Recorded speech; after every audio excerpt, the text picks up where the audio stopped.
How's it going, everybody? Hmm. YouTube Live. Okay, so tonight I watched the premiere episodes of True Detective Season 3. I am a huge fan of this show.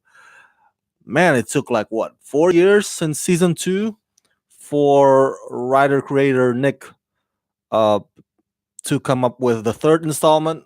Wow. Took him a while, but hey, I guess that's how Nick works sometimes. Maybe he was busy with other things during these 4 years. Um, yeah, I'm a huge fan of the show, and there's a couple. There's a before I break down what I thought of tonight's. By the way, HBO released not just the premiere, the the the first episode, but also the second episode.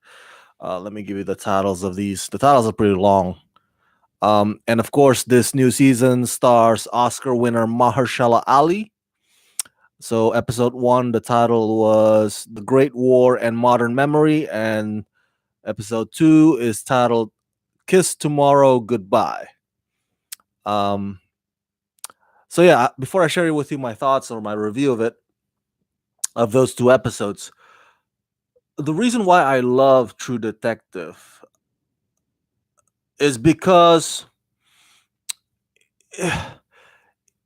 it dramatizes what real detective work is. Now, I'm not a detective, obviously, but a detective's work, an investigation, does not does not start and end in just a matter of 50 minutes in one episode. Just like kind of like most of the procedural shows out there, um, where everything happens so fast. Oh, the CSI will work it, and then boom, boom, boom, you connect everything together, the clues, and then you get your perp and you hunt him down, and that's it. By the end of the episode, by the end of each episode, you will have catch or arrest the guy, and he'll be brought to trial. It's never that easy out in the real world. A detective's work sometimes takes or sometimes spans over a decade or 2 decades. There's a show that I like. Um, it's a documentary series. I don't think it runs anymore. I think it went out of air a long time ago. So yeah, it got canceled a long time ago. It's called Forensic Files. Have you heard of it? So basically, it's a documentary series that looked at actual cases out there. Um, and and sometimes some of the episodes revealed that some of the cases did not get solved until 2 to 3 decades after the murder already happened, because maybe in the 60s or the 70s there were no big DNA database or big fingerprints database that cover everybody. Um, and sometimes the leads or the trails go cold, um, until another lead surfaces, maybe the next decade or so. So that's what True Detective kind of tries to cover. What real detectives work is like in the real world. At least dramatizes it. The first season was fantastic, man. Holy crap! Matthew McConaughey and Woody Harrelson. It was kind of slow, but oh, the characters are so magnetic, especially Matthew McConaughey. I believe his name was Rust, right? His character's name was Rusty. And tonight's episode, actually, season three, episode one, it kind of reminds me of that scene that we saw in the first episode of season one in 2014. Ge- The difference is Rusty, while being in deposition or being questioned, um, he would go on and on and on a tangent about all kinds of, I don't know, man, some mumbo jumbo, existential, philosophical bullcrap. But he believed his own bullshit. So, whereas tonight, you see Mahershala's character also is being in this disposition kind of situation. Deposition. I'm sorry, disposition. What the hell? Deposition situation. But he doesn't go ramble on in some kind of poetic mumbo jumbo existential stuff like Rusty did.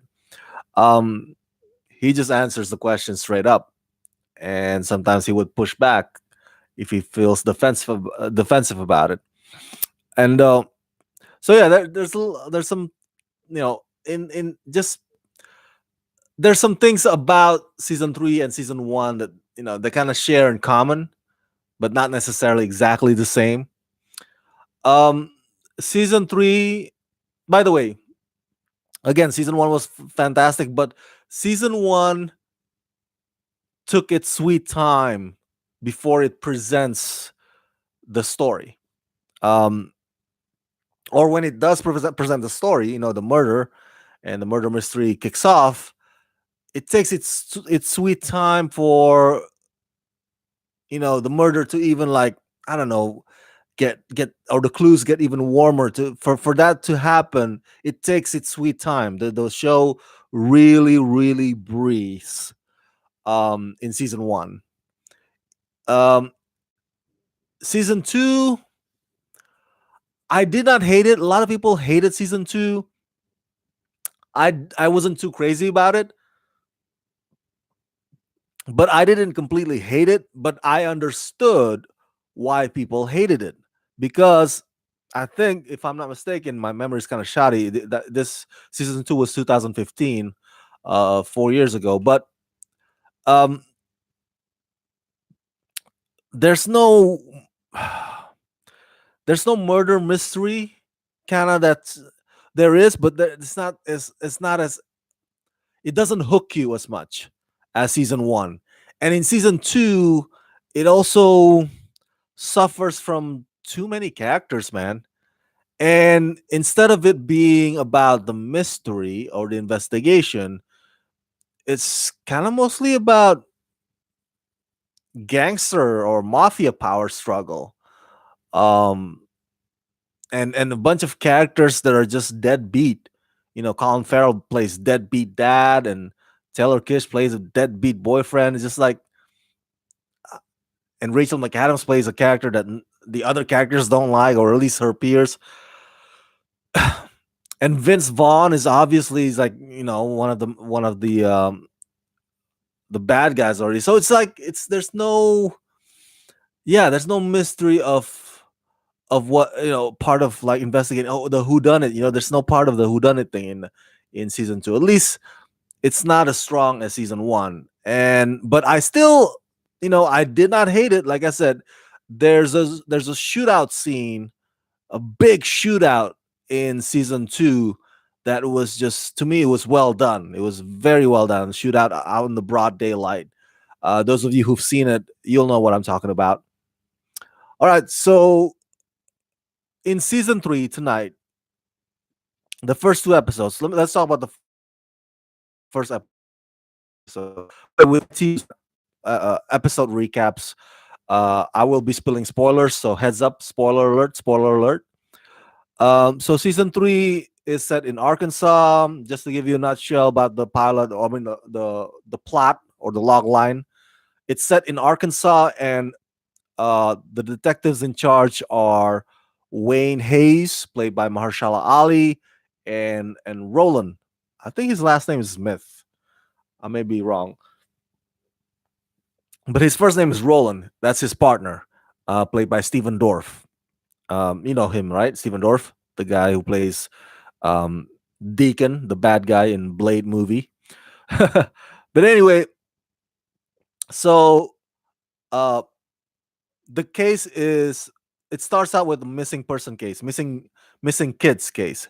Will and Julie, the kids, they're missing, and actor Scoot McNairy plays their dad. Scoot McNairy is a fantastic actor. He's so perfect in this role tonight. He's I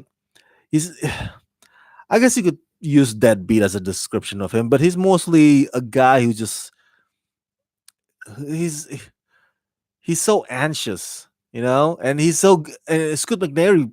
is good at playing those kind, just like his character from the series *Halt and Catch Fire*, and some other characters that he's done as well. Like you feel sorry for the guy. You know, you Scoot knows how to make you feel sorry for the guy. Like his character in this one, I wouldn't call him a loser, but it seems like he's not like he doesn't have his shit together. And so his kids got missing, Will and Julie. And what's fantastic about this first episode, that scene where Will and Julie are riding their bikes, and they're riding their bikes, having just being a kid, right? And then you see other characters passing them by on the road or either waving at them. Some of them are waving at them. And there's this garbage man, who collects garbage, who collects trash, other people's trash, because he rides a go-kart, so he passes by as well as the kids are riding bicycle. And so that whole moment, and then there's a bunch of teenagers in the car also looking at the kid from the two kids from the distance. So that whole sequence, man, it's so, what's the word I'm looking for here?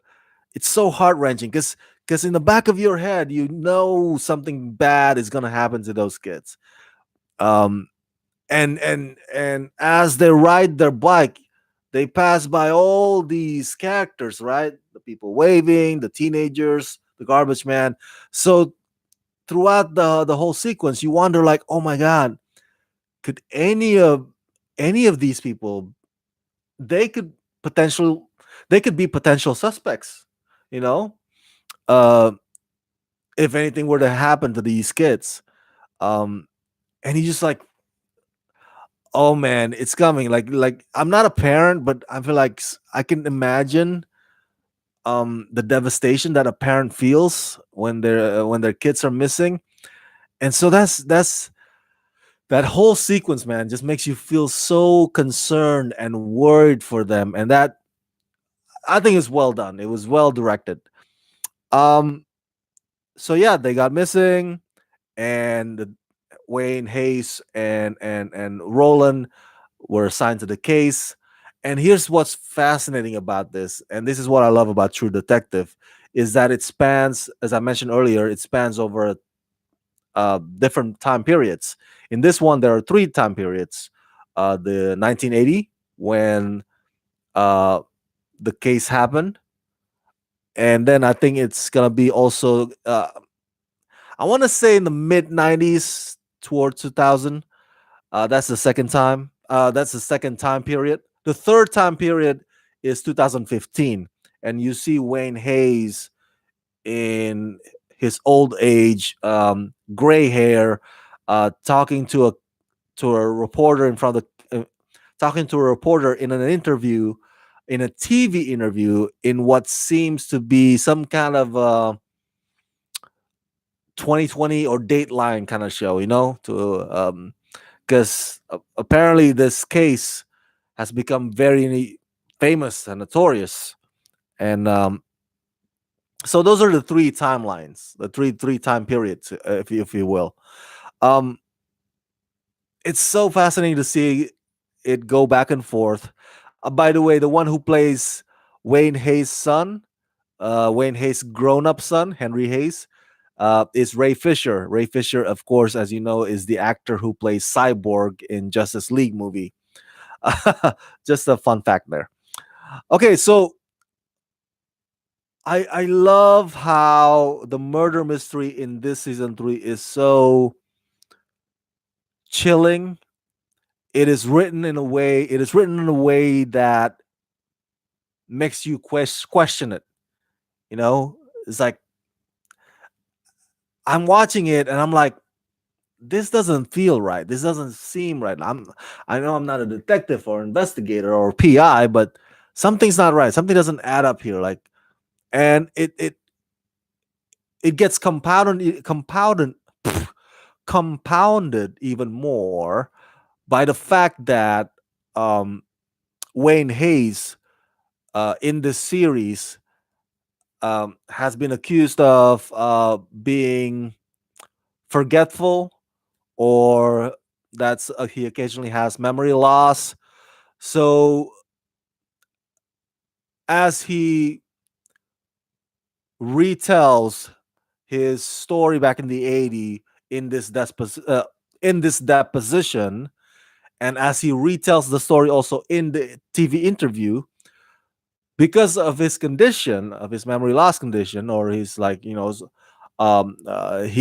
having difficulties remembering. Because of that, you kind of have to approach it with caution. You don't know exactly which part is correct, which part may not be correct. Because he might forget some things, or he might add a few elements that are not probably part of his memory, but because he doesn't remember. And so, you know, you, my point is that you can't take him at his word. But he's still a good detective. He's a good man. He's a guy who doesn't want to let this go. By 2015, his wife already had passed on. His wife is played by Carmen Ejogo. She played Coretta Scott in the movie about Martin Luther King a few years ago, Selma. Um, but yeah, I love the first two episodes, man, because you know the character Wayne Hayes. Here's the thing: Wayne Hayes is a Vietnam War veteran, and his partner Roland is also a Vietnam War veteran. And the 1980 is only a few years after Vietnam War ended, 1973, I think, when it ended. Um, so the story also deals with how these characters who are soldiers, who are Marines in the Vietnam War, how they cope with being back, living at home in America, and and that that kind of plays into the development of their judgment, or their method as detectives. And you can tell that because it's set in the 80s, when maybe certain database back then were simple, not as sophisticated as they are today, that they have to resort to certain questionable method that may not be even used these days. Interrogation method, for example, enhanced interrogation method, if you will. um, but Wayne Hayes is a good tracker. I love this character. So, unfortunately, spoiler alert, as I mentioned to you, I'll supposed to put spoilers. The boy dies. Will Wayne Hayes finds the boy. Now the search is on for the girl, Julie, but in the 1990s, close to 2000, the second time period, it's revealed to him during the deposition that Julie was alive. So holy smokes, right? Wow. So who took Julie all these years, and who killed Julie's brother Willie when they were kids? So that who done it question, those who done it questions are the questions that will keep you, hopefully keep your interest intact throughout the whole season. The season has about 8 episodes, not 13 episodes, but 8 episodes. So it'll go by pretty quickly. Um, Let me see my notes here. What am I forgetting? Okay, the romance angle between Wayne Hayes and the teacher, uh, who later on becomes his wife. I like how organic and not forced the way they do it. It's not lovey dovey. It's not like romantic kind of thing. It's just two guys. I mean, two people, two people talking, um, and the dialogue just seems fluid. Nothing pretentious, or nothing about it feels manufactured. Um, and that's the brilliance of Nick, man, as a writer. I love him. He's a good storyteller, man. Um, he really explores it. The characters. Um, and watching True Detective, and specifically season 3, this one, it really does feel like reading some kind of investigation pulp novel, like one of those noir novels, like without the whole lounge music in the background. So that's a good thing. And yeah, man, it's like, oh my god, what happened to Julie? Uh, who did this to Julie and Will? And what happened that evening when they disappeared? It's just like these questions now are in my head, and I'm like, I can't wait to watch season 3. If only HBO had dropped the whole thing entirely in a batch for us to binge watch. Unfortunately, HBO, that's not their style. And I'm gonna conclude with saying this, that oh, it's so good to see Marshali in this role. Marshali just what an amazing actor, man. And I gotta give credit also to Stephen Dorff. Um, I I never actually praised Stephen Dorff specifically, but his performance in this season 3, these first 2 episodes, really blew me away. Like like he's a there's something about his attitude, that just like something about it that screams Clint Eastwood, Clint Eastwood esque. But back to Mahershala, man, he's so his approach is so subdued and observant, and he exudes gravitas and wisdom, and oh man, this is this is the right role for Mahershala Ali.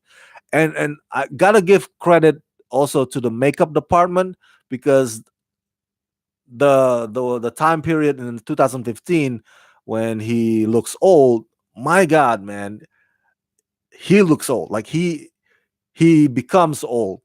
um and it looks so natural, like you can't tell that whole makeup prosthetic thing on his face, because it just looks Marshall at age 70. So yeah, great cinematography here too, man. It's great cinematography. There's some stunning sequences, stunning shots, especially in the first episode, in the first sequence when with those kids riding their bikes, passing by all those people. It just, oh man, makes your heart, it tears your heart, man, for them.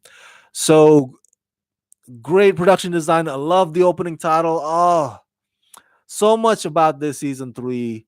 I think this is the best season yet. So if you were disappointed by season 2, you know, I don't blame you, but I hope you would give season 3 a chance, because it's now back to murder mystery again. And it'll hook you right from the start, and it won't let go. I promise you that. And you'll be like, my god, it's like turning a you can't wait to turn the page to the next chapter to see what happens next. That's how good it is. So yeah, that's my review of both episode 1 and episode 2 of this new season 3 of True Detective, live stream review, of course. So if you have any thoughts about it, if you've watched the show, or tonight's episode 1 and 2 premiere of season 3, if you've already watched it as well, share your thoughts about them in the comment section below. I want to hear what you think of season 3. I'm very, very curious to hear your thoughts about it. So share them in the comment section below. And as always, smash that like button, subscribe, ring the bell, and help support this channel at patreon.com/ramascreen. That's patreon.com/ramascreen. Ah, what a fantastic first 2 episodes of True Detective season 3. Chilling, chilling. It sends chills down your spine. That's how I describe them, these 2 episodes. All right. As always, let's rock this.